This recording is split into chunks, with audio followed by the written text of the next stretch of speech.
we go, let's get those wheels out on the road. It may get dusty, but that's the way she goes. We'll build some greasy old cars and drink our AGD. Hey, don't you know, it's partly built.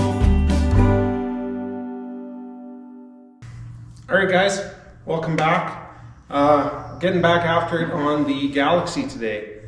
If you caught the last video in the end of it, I said we were gonna go pick up a truck and get it moved so that I can get the last of the pieces I need for the engine. Well, that's the plan, and I'm just waiting for Josh to get home, and then we'll get loaded up and get on the road. So in the meantime, I'm gonna tinker away on the frame. I'm not gonna show any of it to you. After all the time lapse and everything in the last video, you don't need to see that. Like, that was the better part of a week worth of framework. That's more than enough. One video, we're gonna call that good. I'll make sure to take the camera with us, and we'll keep you updated as things are going on. Okay, so after a little off-road expedition through some fields and around some corners, we found a honey hole of old trucks, mostly Fords. So we're gonna see if we can find, we were told it's a 65-ish, it's either green or red, it should be a four-wheel drive with a 390 in it. So we'll see. I think it's this green two-tone one right in front of us here. But there's some nice bump sides out here too, and square bodies. So it's kind of a good news, bad news situation. This is the truck he was talking about, and it does have the flywheel I need, because that is an FE, a 4-barrel FE at that. So I probably could have saved money buying this intake instead of mine, but you know, I've had that for a few years. But bad news is it's only a 2-wheel drive, so it does not have the oil pan I need. Like, it's very much a front sump pan. I needed a rear sump pan, but I still need the flywheel, so I'll still take the truck and get the I'll probably just pull the transmission out of it and just take the flywheel off the back. It'll be easiest, and then just put the transmission in the box of the truck and bring the truck back tomorrow.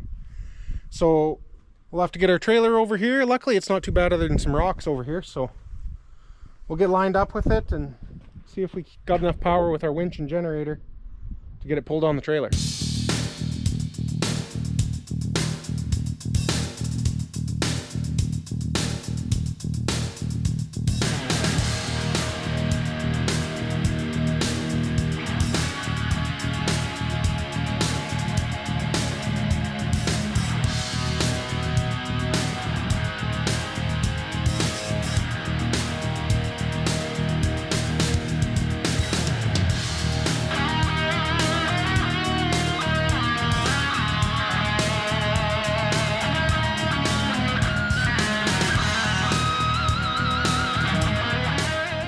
Okay, so after that debacle and almost cooking that winch about 30 times, it outdid itself, I'll tell you that. Rated for 500 kg, and we definitely pulled harder than that getting this up this trailer, but we're loaded. Because it's not a 4-wheel drive and I'm not going to take this oil pan, I'm just going to pull the transmission out of it tomorrow, pull the flywheel off the back, put the transmission in the box, and then call it good, bring it back to him tomorrow. I'm not even going to unload it off the trailer. I'm going to take the crane, lift the front end up, put some stands under it, pull the transmission just on the trailer right there, and we'll be good. So we're going to get out of here and get this to town. Well, welcome back. It's the next morning. I'm going to get started getting the transmission out of that truck. I'm also going to get the trailer hooked up to my truck. I got to load the generator back up. I got to load an engine crane. Yeah. There's a bunch of stuff I got to do, and I got to figure out, hopefully these tires will hold a little bit of air, and I got to try and lock the steering straight so that when I unload the truck off the trailer, I can just back up to another truck, chain it on, drive out from underneath it. So I'll grab some tools, pull the straps off the front of this truck, get the trailer all hooked up, and then we'll lift the front end of that truck up and start getting that transmission out.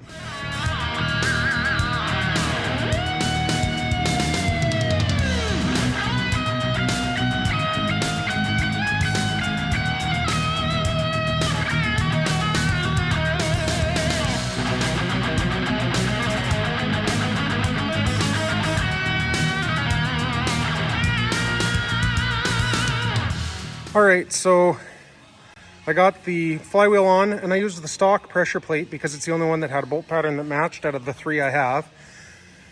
So I'll have to get a new clutch, like at least a new pressure plate. I do have a good friction disc. So I'll get a new pressure plate, but my stick out or my compression, it's tough to see in there, but I have between 1 inch and 1.25 inches of compression, which is what when I researched should be good. So that means this part is done. I'll split this back apart. I'll pull the flywheel and the clutch back off, stuff the transmission back on, and then I'll load this all in the back of my truck. All right, so camera died halfway through, but flywheel's out, and as you saw in the other clip, we got it all figured out on our engine. So now I got the truck strapped down. I moved it a little farther back on the trailer because the old half ton is pretty sagged out now, especially with the extra engine and transmission in the box. So truck's on, tires are filled with air, got the engine crane loaded, engine and transmission are loaded, drive shafts are loaded. Let's get this thing back out to the middle of nowhere, get it dropped off, and we'll get back out to Josh's, and at the very least we'll get the engine unloaded, and I'll probably do some frame work off camera. So let's get going. Well, after boiling fuel in the truck, I may or may not have to reroute some fuel lines away from exhaust and filters and pumps. After that, we got here, and I mean that was only 5-10 minutes of effing around, and that was right as we got here. I had that issue, so I had to let fuel cool down, bleed the air out of the system, and then I was able to get back here. So now I will just quick throw the winch on this thing. Well, I'll pull the engine hoist off, I'll unstrap it, I'll throw the electric winch on it, I'll get the generator fired up, we'll tip the deck and we'll let it down slowly just so I can keep the steering kind of straight. So let's get it unloaded. That went way easier than planned.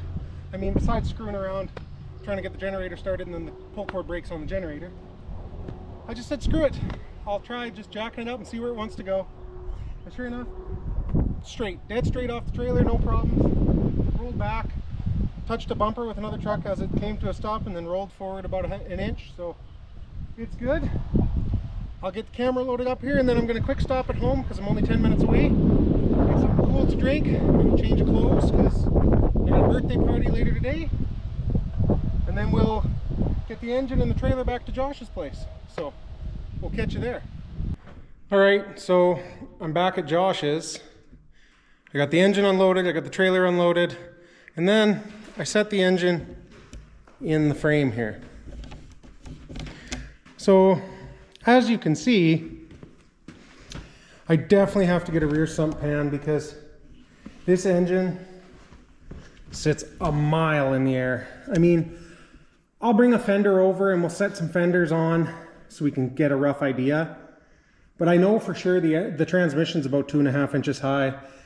Well, higher than it was originally, as is the engine. So yeah, if I can find a rear sump pan for under $1,000, I'm gonna have to get it. Or else hopefully the fenders are taller than I think. But anyway, the front suspension has the weight of the engine in it, and the ride height looks pretty decent. The back end's gonna probably drop a good inch once the body's on. So it's all going to be pretty good, and it should be. We measured everything before we put it in, so yeah, I'm liking it. This looks like progress to me. I mean, we still have a ton of welding to do on the frame. We still got to repair the back. We still got to flip it over and do all the welds on the underside, but I wanted to start building engine mounts tomorrow. Well, I'm going to call it a day today. It's like 32 out. I got a birthday party to go to. I'm hot, I'm sweaty, I need to change. I could use a shower, so I'm gonna call this a day, and we're gonna get back at it tomorrow, and Josh should be here helping me, hopefully, so we'll get some work done tomorrow. Well, welcome back. It's Sunday morning now. I think the plan today is to try and get the engine figured out. We may have to remove and start modifying this oil pan because once again this morning we started looking at oil pans, and it's roughly $900 to $1,000 Canadian to get the cheapest pan I could with a pickup tube and a dipstick and everything. So we're gonna probably just bring a fender or two over, set them on, kind of get our height figured out, and figure out how much we have to lower the engine.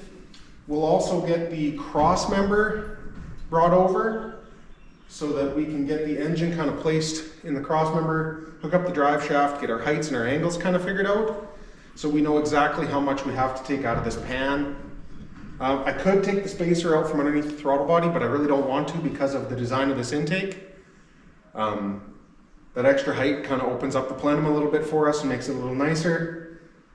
But that's the plan today, and then we'll probably do some more work on the frame, but I won't bother filming any of that. And then today is the last day that we're going to work on this car for at least 2 weeks.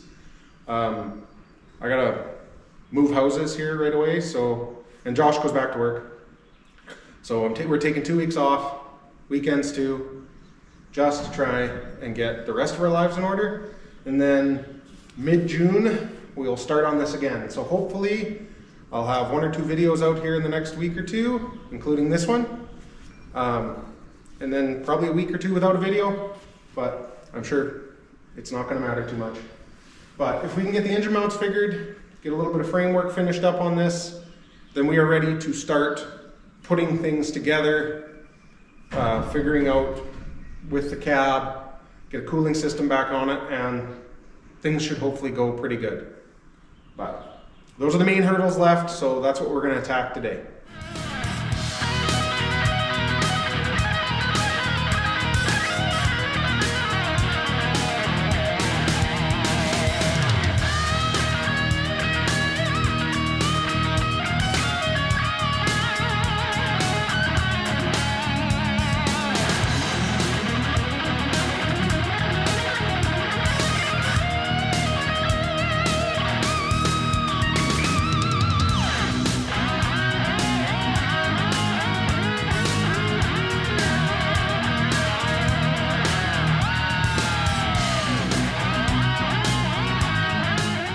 Well, I'll try to catch you up to speed here on what we got going on now.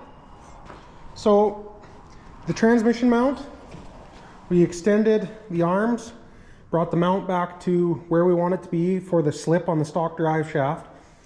Because on the automatic, the mount is quite a bit ahead because the tail shaft is behind the mount, whereas on the manual, it's right there. So my park brake cables, as they were, are not going to work. The rear cables are going to have to be shortened, and the front cable will have to be extended, but that's something I can worry about later. The engine, in order to get it down low enough, we're going to have to build our own oil pan, because I'll try to get the camera where you can kind of see. We got to have the engine down about this low for what we want. We can go up maybe a ½ inch from here. I'm going to cut down the front sump of the oil pan to about a ½ inch below the oil pump. And then I'm going to put the pickup tube all the way to the back, and I'm going to make a rear sump. It's not going to have a windage tray, at least not this year, unless I figure something out. But if we make it into a rear sump, we'll have lots of oil capacity. We don't have to worry about starving the oil pump or anything. And then I'll probably use like a stock pickup off like tube and pickup assembly off like a LS or a small block Chevy, and just modify it to get the extra length we need, and then just have the right flange we need for this pump.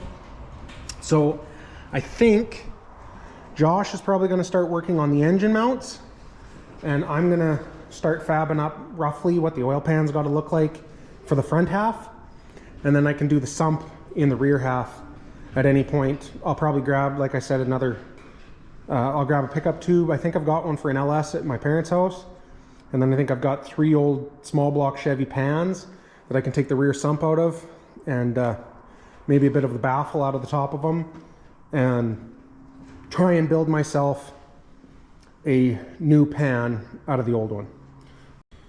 So I've got my oil pan marked. I'm going to put my lower cut here, my upper cut here, and I'll bring this down to here roughly, will be the plan, and tack it, and then I'll probably open up the back side when I do my sump. But at least if I get these cut, I can just bring this down, tack it, and see how it looks in there. All right, so we kind of bastardized the motor mounts out of the Crown Vic. I cut them in half so the rubber bushing is gone, and then this is the original motor mount out of the Galaxie. So I'm just gonna tack them together right now, and then I gotta box it all in, make it work properly, but that's pretty much where it's gonna sit. Mike is working on the oil pan right now, which is also going to be something else. I am not a welder, and there was a lot of porosity in this old metal. Got Dolly Parton with a welder over here. And then this is the pan out of the Crown Vic that is going to be the new sump for the 390.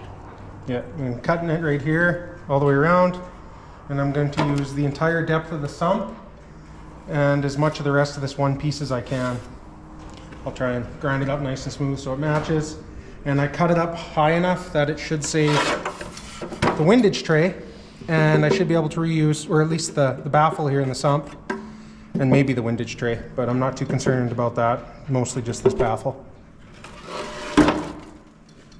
This is how to do it the wrong way, with no skill. The usual. Yeah. All right, so we have 4.6 oil pan, and then the oil pan from the 390, pieces of the oil pan from the 390, poorly welded, all of it, except for the one little spot over here because Josh did it, so you know it's done right. But this clears the pan, or clears the pump, and then I just have to build my pickup tube. All right, so Josh got his engine mounts done, and they cleared the steering rack beautifully on the other side for the knuckle. It's almost like it was engineered to fit in here.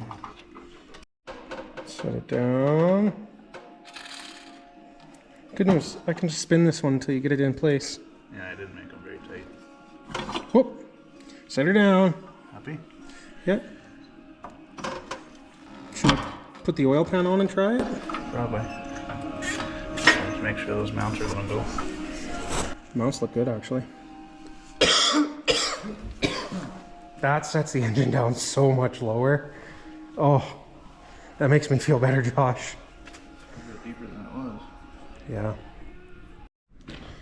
So there, it's mocked in. The pan is in. It's a little warped, so when I flip this engine over and build the pickup tube, I'll have to align holes and double check everything, but we also got the headers in. This one bolted right on, no problem. It just touches the oil pan, so I'll dimple the header tube and I'll dimple the pan there. And then we have to do a bunch of clearancing on the mount over here. Like I took a whole bunch off this mount, but I got it clearing, and then it just touches the cross member right here. So I'll just grind the edge off the cross member and then dimple the pipe right there. But yeah, transmission mount's done, engine mount is done, headers are gonna fit, the oil pan's figured out for the most part. The front end of the frame is pretty much done. We got a little bit of metal work to do where the Crown Vic chunk attaches to the main rear part of the frame. But we got all the holes drilled for the suspension mounts. We got all the nuts welded in, so the suspension mounts are all done up. It's just a matter of plating this in on both sides, and a little bit of work on the front of the side rails where we had to cut out the rusted chunk, fixing the rear piece of the frame where it's cracked, and then just flip the frame over, do the finish welds on the bottom. Honestly, there's probably only another full day's worth of work on the frame, so if that, like it's coming along really nice. This side we've got plated in more than the other side. And then I can set the body on and start figuring out fuel lines, brake lines, and get that all done. The drive shaft, we put it in earlier. We got about 1.25 inches of slip both directions. Easily both directions, probably closer to 2 inches each direction before there's any binding. So that's all good. The steering might be the only other issue we run into, but it clears the header here no problem. So depending on where it has to come out, we might have to support it, but we'll see when we go to put the cab on. I will have to do an oil filter relocate, or I might just be able to, actually I should be able to just clearance these lines out of the way, and then we can just put the filter back on. I'll have to get a new dipstick since I broke this tube trying to bend it out of the way of the header, but honestly, that's not a big deal. All right. It has been a fairly long week. What do we? We're getting This almost is every week as well. 6 out of 7 days this week we've been working on this. Yeah, hour or two at a time. And considering last Sunday morning, this was the stock frame with the rotted rails, we have made a lot of progress in a week, honestly. Especially considering I have no idea what I'm doing the whole time. Like, I'm just guessing my way through and then checking with you. But Educated guesses. the engine mounts are done. Maybe a couple welds. The frame is done except for a little bit of plating and some final welding and just fixing the back chunk. But that can be done at any point. Yeah. The transmission mount is done. The headers fit. The oil pan is roughed out. Rough, very rough.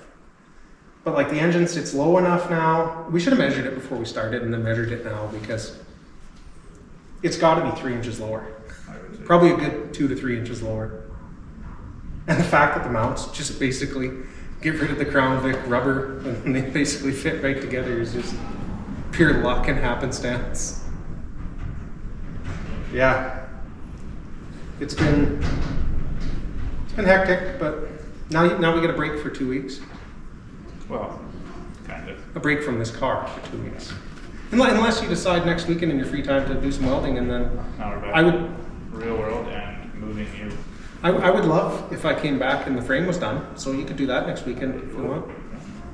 But anyway, guys, we're gonna call that good. Thanks for watching this debacle unfold. maybe in the next month it'll be running in one piece, drivable. We'll see. I gotta get some parts ordered for the steering and God knows what else. So we're getting there. But thanks for watching. We'll catch you next time. Follow me on Instagram. It's at BarkleyBuilt. Say bye, Josh. Toodles.